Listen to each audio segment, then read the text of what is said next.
All right, so today what I'm here to talk about is what it means to be a black man in America. Started from a DM, now she wanna see him. If you wanna link, baby, gotta be the weekend. Just follow me. Now, what I mean by I'm here to talk about what it means to be a black man in America is that I am here to discuss what it truly means to be a black man in America, what our expectations are, and what is expected of us from multiple angles. So, I'm going to start with expectations outside the black community because once I get to our community, it is going to cause a little disagreements. So, outside of our community, there are basically two flat out expectations. We are either going to be on the negative aspect, we're lazy, drug addicts, violent, aggressors, gang members, whatever. Or the positive ratio, which, mind you, is not all that positive. So the positive ratio is we stay at home. We may have a house. We may be married. We're not on drugs, but we probably used to use them. We aren't aggressive, but are capable of it. And basically, the positive end of it is still, oh, you're not a threat, but you could be, which still means you are. And the negative end of it is, you're a threat. Plain and simple. And that's just how general people see us. See, then you want to get into the ratio of how the police see us. And I'm going to talk in a general term. This is not to disrespect any police officers. I know that there are some who are great at their jobs, but there are others who are not. Now, racial profiling is a real thing. It happens quite frequently. People don't like to admit it. There's a reason that black men and black women are arrested for the same crimes far more often. There is a reason that we make up more of the prison community than we do the actual community of the U.S. There are reasons that we are frowned upon, and usually we have to prove our innocence rather than someone having to prove our guilt. And as a black man, that is almost tenfold. Like, yes, black women do go through this and they have their own trials and tribulations. But when it comes to a crime being committed, we are instantaneously guilty until completely exonerated. Even if you can prove beyond even if all you really did was prove that we're not guilty beyond a shadow of a doubt, there's still some doubt. I still could have did it. OJ, I believe OJ did it, but OJ got off. That's not because OJ is black. That's just because I looked at that case and OJ did that. But what I'm saying is, we never have to worry about the prosecution proving we're guilty. We always have to prove that we're innocent. And that is not the way that the system is supposed to work. It just doesn't work in our favor.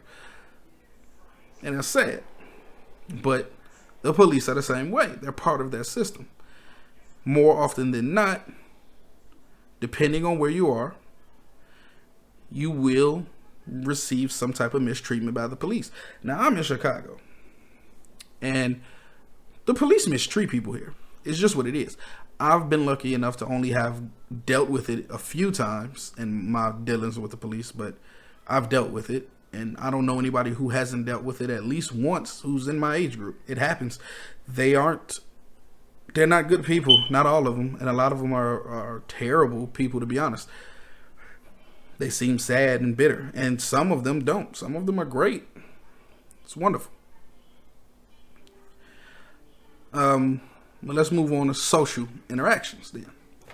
In a social interaction, if anything we do is even the slightest bit aggressive, we are an angry black man.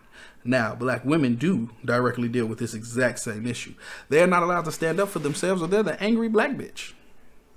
We can't stand up for ourselves. We're causing waves. We're the angry black man. We're blaming everybody for our own shit. We're not working hard enough.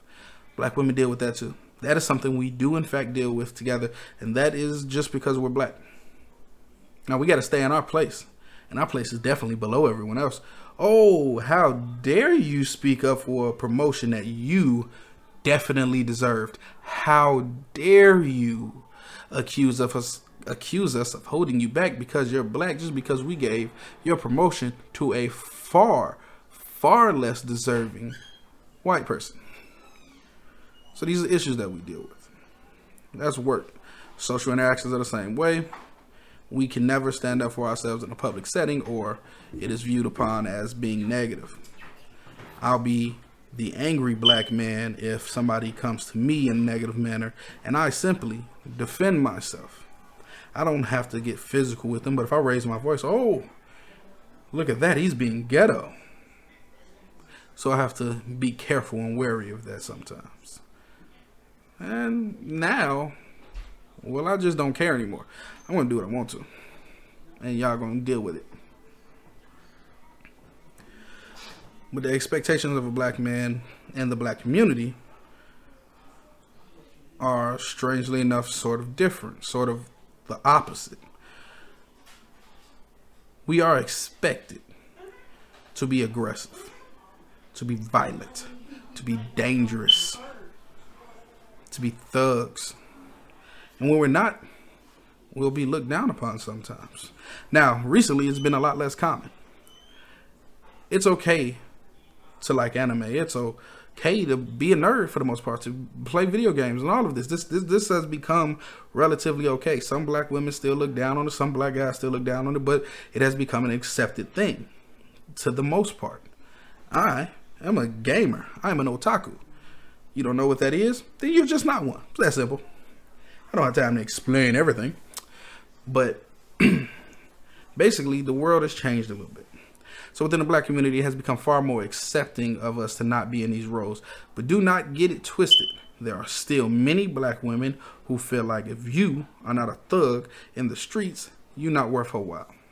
There are black women who feel like even if you are working a 9 to 5, if you are not aggressive enough for her, you're not worth her while. There are women, black women, who have these viewpoints. There are black women who wish for a black man to simultaneously be a thug, aggressive, hood in the streets, but at home treat her like the Queen of England. The logic there is completely flawed and completely lost. And it's sad. See, the black man has so many expectations put on him that we can only live up to probably one at a time. But no matter which one we live up to, we disappoint something else. And by disappointing that, we are putting ourselves on the line. Let me tell you what my greatest fear is, leaving the house. My greatest fear every day leaving the house is that I could be killed. And the worst part of that is I don't know who could cause it. I could be killed by another black man. I could be killed by a random white guy downtown. I could be killed by the police because he was having a bad day when he pulled me over. See, the issue is that when I leave the house, everyone is a threat to me. And simultaneously, everyone views me as a threat to them. Because they view me as a threat to them, they have become a threat to me. Because anything I do could be their reason that they take my life. And as a black man, that's what we deal with. And when we're raising little black boys, we have to have that same fear when they leave the house. That same fear when we're not around them to protect them.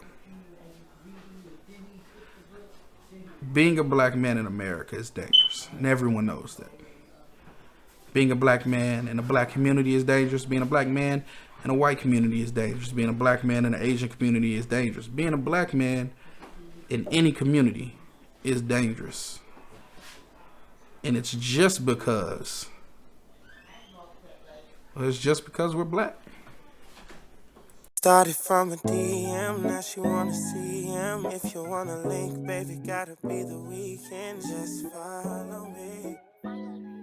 Just